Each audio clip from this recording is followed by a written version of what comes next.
Focus news 24/7 खबर एक नजर। नहीं देता है क्यों? क्योंकि अब वो बड़ा हो गया है। इसलिए मैं भी कहता हूं कि आप भी अपने जीवन में जितना सरल और सहज बन के रहिएगा, जीवन जीने में आनंद ही आनंद है। लेकिन हमको तो लगा है भाई, हम डॉक्टर हैं, हम इंजीनियर हैं, हम टीचर हैं, हम प्रोफेसर हैं, हम कथावाचक हैं। अरे काल आएगा, गाल के जरिए एक थप्पड़ लगाएगा, लेकर के चला जाएगा, धरी की धरी रह जाएगा। इसलिए हर समय हे नाथ, मैं आपका हूं, आप मेरे हैं, यह बात उच्चारण करते रहिए, जीवन का आनंद लेते रहिए। और महाराज क्या करें, जीवन जीना भी एक कला है, यही सिखाती है रामचरितमानस। और महाराज लंका कांड क्या है? लंका कांड देखें तो जब हम और आप अहंकार से परिपूर्ण हो जाते हैं, का हम केवल कम बने। लोग कहते हैं हम केवल कम बने, वो हमसे झगड़ा करिए तमारा बेग के मुका दांते भर जाए, हमारे पास आई है तो उनकर नाके नोच ले। अरे मैया, नाक का नोचेगी तो भगवान ही तुम्हारी नाक नोच लेंगे। जीवन से अहंकार को निकाल दीजिए, अहंकार के कारण ही रावण मारा गया। यदि जीवन में अहंकार नहीं होता तो शायद रावण नहीं मारा जाता। रावण जैसा विद्वान न कभी हुआ था, न है और न होगा। जब वह युद्ध भूमि में पड़ा हुआ था, हमारे राघवेंद्र सरकार से कहा, राम आपने बाण मार करके बहुत अच्छा किया। लेकिन भगवान राम ने कहा, मैंने तो अच्छा किया, लेकिन एक बात बताओ, तुम तो मुझसे हर एक चीज में श्रेष्ठ हो, जात में भी श्रेष्ठ हो, विद्या में भी श्रेष्ठ हो, कुल वंश में भी श्रेष्ठ हो, आखिर लेकिन तुम इस युद्ध भूमि के मैदान में पड़े क्यों हो? रावण ने कहा, क्या बताऊं, यह मेरे जीवन की कमी है रघुनंदन, आप ही बता दीजिए। रघुनाथ ने कहा, तुम्हारे जीवन की सबसे बड़ी कमी यह रही कि तुमने जीवन पर्यंत अहंकार को पाल करके रखा, और मेरे में अच्छाई ये रही कि कभी हमने अपने भाई को दूर किया ही नहीं अपने से, और तुमने क्या किया कि अपने भाई को लात मार करके राज्य से बाहर निकाल दिया। यदि तुम्हारे साथ तुम्हारा भाई होता तो तुम भी युद्ध को जीत सकते थे और मैं शायद हार सकता था। इसीलिए मैं भी कहता हूं, कभी आप अपने भाई का जीवन में साथ छोड़े नहीं। इस प्रकार से आपके भी जीवन में सुंदर कांड ही सुंदर कांड है। लेकिन यद्यपि आप अपने जीवन को अहंकार से भर लीजिएगा, कभी जीवन में सुंदर होने वाला नहीं। रावण जैसा पराक्रमी युद्ध भूमि के मैदान में लेटा हुआ है, तो फिर हम और आप किस खेत के मूल्य है महाराज? किस खेत के मूल्य है? जैसे होता है जो उखाड़ कर बाजार में लोग बेच देते हैं, वैसे ही काल हमको और आपको लेकर के चला जाएगा। जीवन में आए हैं तो कुछ कर जाएं, बाकी ना कुछ लेकर के आए हैं ना कुछ लेकर के जाएंगे। कानपुर से 20 किलोमीटर के दूरी पर एक गांव है बिठूर। उस बिठूर गांव में एक बड़े व्यक्ति रहा करते थे, सेठ तो थे, लेकिन इतने बड़े दानी थे, इतने बड़े दानी थे, लोगों ने उनका नाम रख दिया था दानचंद। इतने बड़े दानी थे, लोगों ने नाम रख दिया था दानचंद। एक बार की बात, नहान का समय आया, गंगा स्नान। उनकी पत्नी बोली, आपने कभी जीवन में तो कभी दान किया नहीं, कभी स्नान किया नहीं। इतने कंजूस व्यक्ति थे जो कभी दान नहीं किए, और व्यंग रूप में लोगों ने उनका नाम रख दिया था दानचंद। उनकी पत्नी एक दिन बोली, आप जाइए गंगा स्नान करके आइए। उनके घर से 12 किलोमीटर के दूरी पे गंगा मैया बहती है। दानचंद बोले, कैसे जाऊं? एक काम करो, एक पोटली बना दो सतुआ का, और मैं उसमें कुछ मिर्चा नमक रख दो, और उस पोटली को मैं कंधे पे लटका करके पैदल पैदल चला जाऊंगा और स्नान करके चला आऊंगा। अब उनकी धर्म पत्नी सतुए की पोटली बना दी और दे दी दानचंद जी महाराज को। दानचंद जी महाराज पैदल पैदल चल दिए गंगा स्नान के लिए। गंगा घाट पे गए महाराज तो देखे कि वहां बहुत भीड़, यहां तो पंडे बैठे हैं। और जो ही पंडा देखे दानचंद जी महाराज को कहे, आओ महाराज संकल्प करा दे और स्नान कर लीजिएगा, फल मिल जाएगा। अब वो कहे कि लगता है यहां दान देना पड़ेगा, इससे बढ़िया है कि चलते हैं दूसरे घाट पे। दूसरे घाट पे भी गए तो वहां भी देखे कि पंडों से वो घाट भरा हुआ है। अब महाराज कहे कि चलते हैं शमशान घाट पे। अब चलते हैं शमशान घाट पे। दानचंद जी महाराज शमशान घाट पे गए और हमारे भगवान भी बड़े कौतुकी हैं महाराज, वो भी लीलाधारी। जो ही दानचंद जी महाराज शमशान घाट पे गए, कपड़ा निकाल करके रखे और गंगा मैया में डुबकी लगाए, तब तक भगवान भी एक पंडे का रूप धारण करके आ गए और कहे, दानचंद जी महाराज की जय हो, दानचंद जी महाराज की जय हो। अब तो बेचारा वो डुबकी लगाया हुआ था, जो ही नाम सुना दानचंद जी महाराज की जय हो, गंगा में से अपना सिर ऊपर उठाकर देखा तो लगा कि ये भी पंडा आ गया। अब वह बोला, क्या तुमने शमशान घाट को भी नहीं छोड़ा?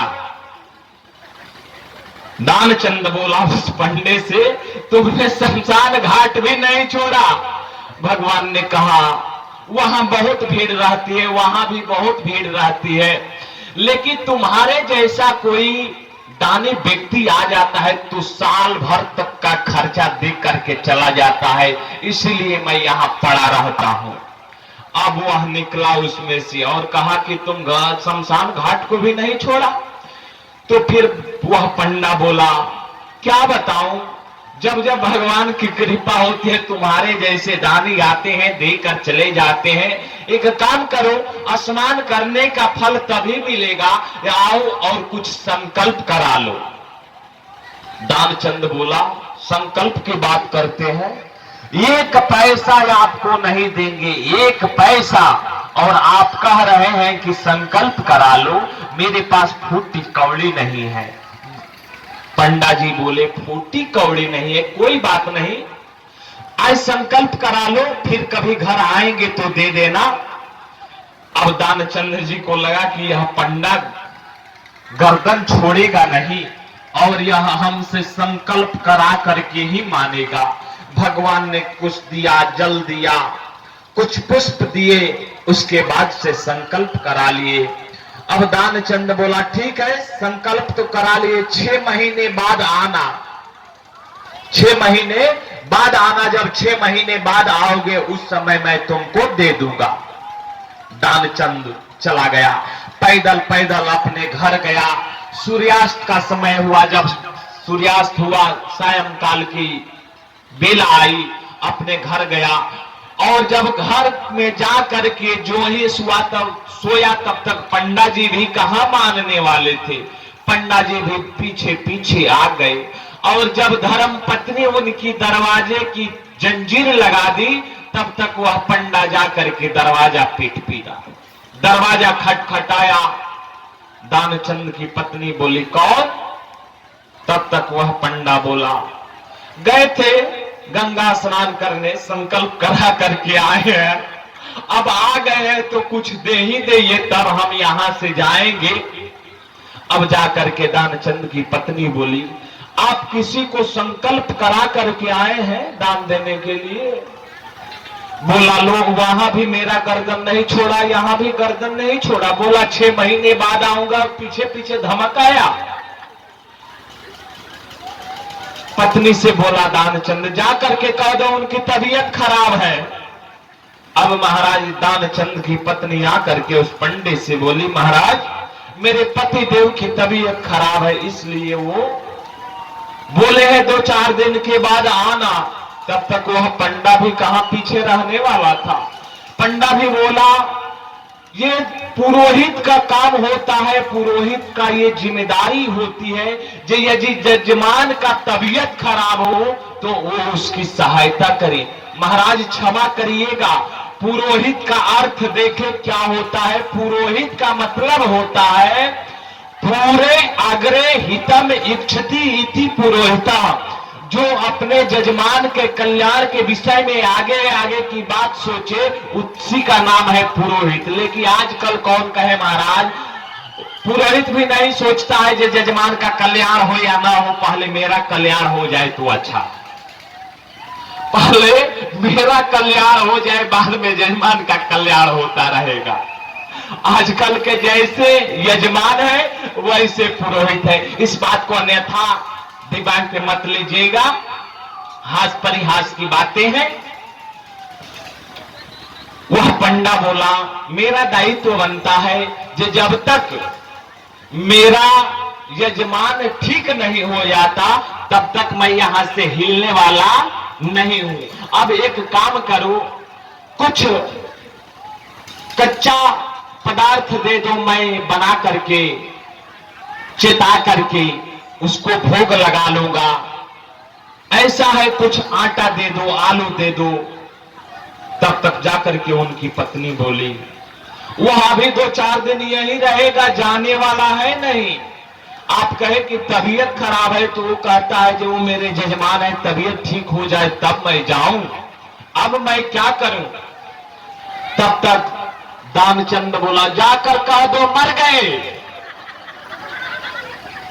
जाकर बोल दो मर गए। अब उनके धर्म पत्नी आई दानचंद के और बोली, साहब वो तो दुनिया छोड़ करके चले गए, दुनिया छोड़ करके चले गए, बड़ी विडंबना, मैं क्या करूं। तब तक पंडा बोला, अब तो बनता काम भी बिगड़ गया। अब एक काम करो, तुम स्त्री जात हो, महिला हो, और कहां घर से बाहर जाओगी, किसको किसको तुम जानती हो। मैं ही जा करके पूरे गांव भर के लोगों से कह देता हूं दानचंद दुनिया छोड़ करके चले गए, और लोग लकड़ी लेकर के आए, शमशान घाट में चले, तुम भी तैयारी करो। अब महाराज दानचंद तो अपना श्वसन क्रिया रोक के वहीं पे लेटा रहा, और भगवान भी बड़े कौतुकी अनेक रूप बना करके गांव भर के लोगों से घूम घूम करके बोल दिए, दानचंद दुनिया छोड़ करके चला गया। लोग लकड़ी ले लेकर के आने लगे, सभी लोगों ने बांस काट करके बयान बनाया, अर्थी निकाले, नहलाया धुलाया गया, लेकिन एक पैसे के कारण वो बोला नहीं, अपने श्वसन क्रिया को रोक के रहा। अब उसकी पत्नी बोले जे ये मरे नहीं, उसकी पत्नी बोले ये मरे नहीं, और लोग कहे कि यह मुंह में पागल हो गए हैं इसलिए रो रही। अब तो दानचंद की पत्नी जानती थी जो ये मरे नहीं है, और लोग कहे कि यह मुंह में पागल हो गई है इसलिए कह रही है जी ये मरे नहीं है। अब लोगों ने नहला धुला करके कफन पहना करके अर्थी पे सुला दिया, लेकर के शमशान घाट पहुंच गए। शमशान घाट पे पहुंच गए, चिता भी सजा दी गई, और भगवान भी बड़े कौतुकी, वो भी आग लेकर के पीछे पीछे पहुंच गए शमशान घाट। शमशान घाट अग्नि लेकर के पहुंच गए महाराज। चिता पे दानचंद को सुला दिया गया। तब तक भगवान बोले, एक काम करिए, आप सभी लोग जरा बगल हट जाइए, इसके कान में मुझे कुछ कहना है। भगवान ने जब कहा लोगों से, लोग किनारा हो गए। अब पंडा के रूप में भगवान गए और उसके कान में बोले, आया हो बैकुंठ से हूं भगवान, आया हूं बैकुंठ से हूं भगवान। जो ही सुना कि ये लगता है भगवान आ गए, आंख खोल करके देखा, और फिर देखा आंख खोल करके जो पंडा के रूप में वही है, तो फिर आंख बंद कर ली। अब महाराज फिर आंख बंद कर लिया। उसके बाद से कहे, बताओ क्या मांगना चाहते हो। वो कहा कि मुझे कुछ नहीं चाहिए, बस आपने जो संकल्प कराया था 1 पैसा वहीं छोड़ दीजिए, मुझे कुछ नहीं चाहिए। अब भगवान भी उस जिद्दी के आगे हार गए। उसके बाद से वह उठ करके घर आया, भगवान भी अपने लोक को चले गए। इसलिए आप भी दान चंद मत बनिए, ना कुछ ले करके आए हैं और ना कुछ ले करके जाएंगे। आए थे खाली हाथ, खाली हाथ जाएंगे। आइए चले कथा में प्रवेश करें।